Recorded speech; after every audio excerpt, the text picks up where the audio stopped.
Então, beleza? Cara, eu só saí um pouquinho no sol, tomar uma xícara de café meu óculos copê. Talvez ele clareie durante a gravação.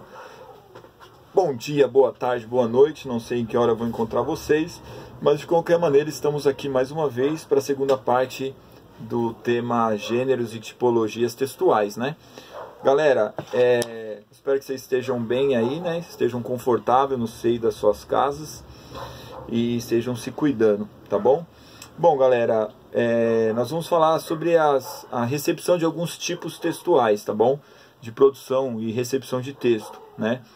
Eu pedi para vocês fazerem uma série de atividades aí, então esse vídeo vai ser para fazer o comentário de algumas delas, né? Uma explanação de algumas delas. E eu acho que eu parei na minha apresentação lá para vocês na página 11, né? Não falei da expositiva e informativa que eu vou falar na próxima. Então eu vou controlar meus vídeos em até 12 minutos, tá bom? Já passaram um nessa apresentação. Então não vou tentar ser o mais preciso possível, tá? Bom, na página 5, né, na nova mensagem lá no texto que você vê de e-mail, né, que ainda há pessoas que mandam e-mail ainda, faz algumas indagações sobre o texto, né? Então, a Elizabeth, o endereço de e-mail, terça-feira, data, né, 2015, às 12 horas e 42 minutos, para Tcharanã. Assunto: pagamento não confirmado em nosso sistema, boleto não pago. Eu recebo muito esse tipo de mensagem.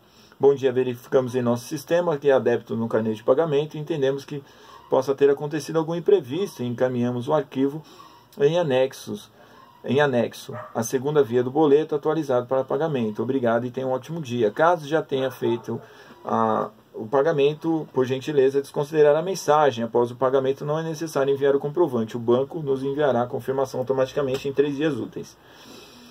Em uma leitura rápida, superficial, qual parece ser o propósito desse texto? O propósito é avisar a pendência de um pagamento. Usuários da internet podem reconhecer uma armadilha nesse e-mail.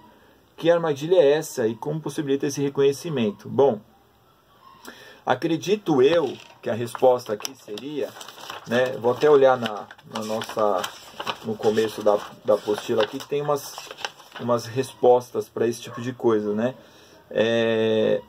Que esse e-mail, né, esse e-mail que está sendo enviado, ele pode ser um vírus, né? Pode ser alguma coisa que vocês sabem disso, né?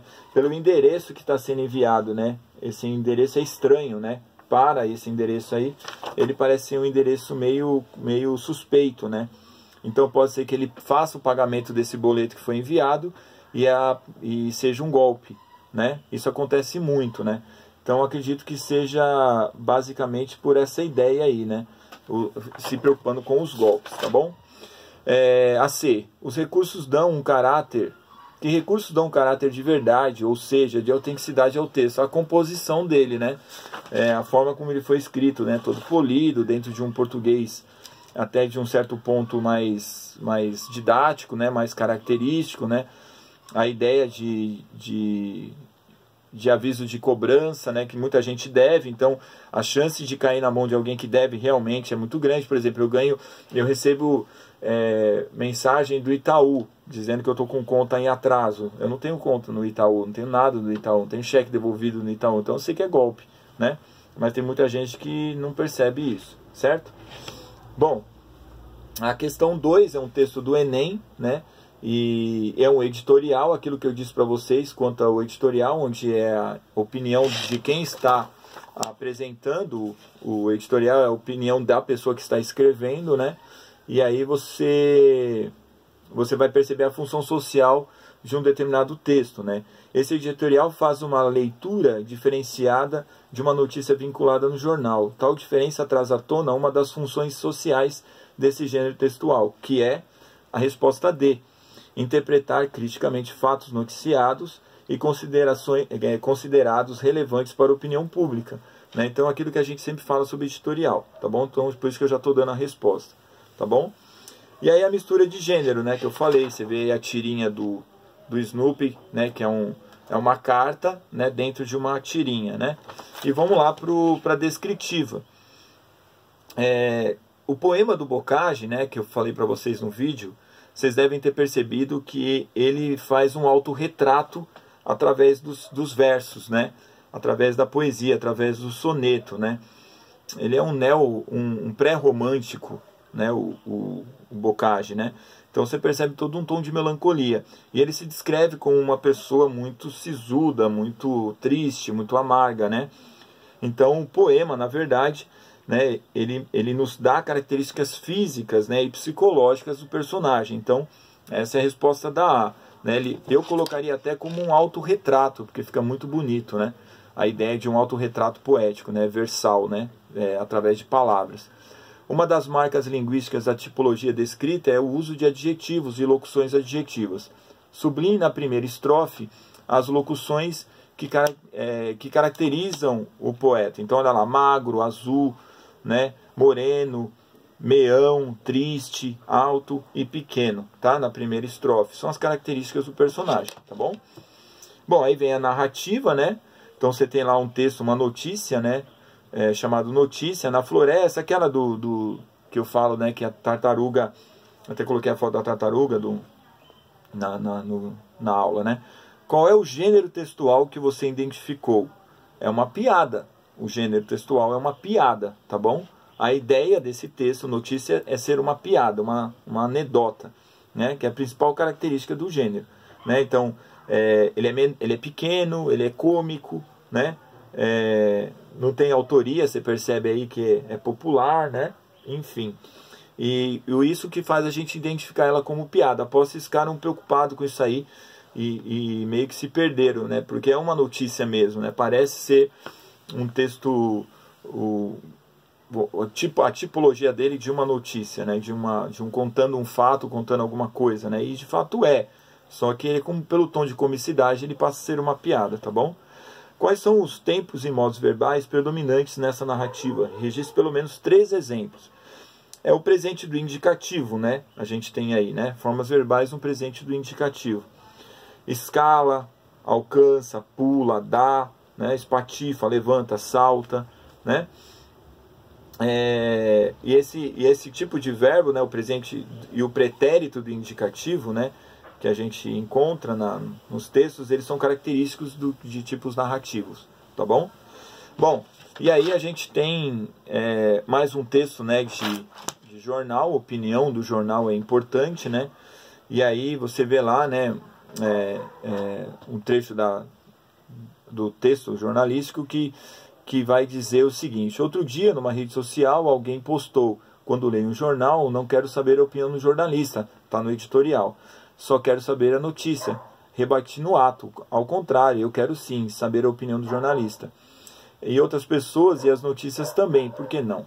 E a minha opinião só se forma a partir do fato noticiado e ponderado, né, de todas as opiniões a respeito. Não pode ser só uma opinião. E aí ele vai falando, né? Está na ausência da democracia, da tolerância, da convivência, a pluralidade de ideias e respeito da diversidade. Cada cabeça uma sentença, diz a sabedoria popular. E somos cerca de 7 bilhões de cabeças, né, no mundo, 204 milhões delas só no Brasil. Por que deveria achar que a minha opinião é a mais importante e a única que deve ser seguida por todos? Bonito isso, hein? Muita presunção. Como é presunçoso, arrogante achar que a opinião alheia também seria irrelevante e descartável. Como é injusto a antidemocracia vetar o jornalista e diretor de emitir o seu juízo próprio. Como é ingênuo imaginar que a notícia é isenta de manipulação por quem a publica. Qual é o tema discutido no artigo e como é possível identificá-lo? O tema é a identificação, né, da opinião dos jornalistas, tá bom? Onde ele emite as suas opiniões. O autor do texto defende posicionamento a respeito desse tema. Qual é a tese defendida por ele e em que parte é identificado? Logo no primeiro parágrafo, ele já defende a sua opinião. Observe esta pergunta retórica: por que eu deveria achar que só a minha opinião é importante e é a única corrente que deveria ser seguida por todos? De que maneira se ele atua como estratégia argumentativa no texto? Olha lá. A função dela é reiterar o ponto dele defendido. O jornalista deve emitir sua opinião em seus textos a fim de ampliar o conhecimento do leitor sobre o assunto, tá bom? Qual é a estratégia argumentativa presente no início do terceiro parágrafo. Situação do discurso de autoridade, exemplificação ou argumento de consenso, né, de apresentação de verdade universal. A resposta é a 3, tá bom? Como este texto é marcado ele é marcado pela objetividade ou subjetividade? Explique sua resposta. É pela subjetividade, porque limite as suas próprias opiniões, tá bom? Beleza, galera? Então eu conforme eu havia prometido, pedi esses exercícios. Talvez se eu pedir mais, me perdoa, depois vocês me corrijam. Se ficar alguma dúvida, manda no grupo a pergunta, né? Fala, professor, abaixa uma dúvida. E eu vou responder ela em áudio no grupo, porque assim eu posso sanar a dúvida de mais alguma pessoa, tá bom? A próxima aula eu vou continuar sobre esse assunto, tá bom? E vou mandar o vídeo, vou ver se eu consigo pôr aqui a minha TV para pôr um slide legal para vocês e envio o slide também. Tá ok, galera? Qualquer dúvida, entre em contato comigo. Fiquem bem, se cuidem. Cuidem dos seus, cuidem de vocês, por vocês e por mim. Beijo, tô com saudade.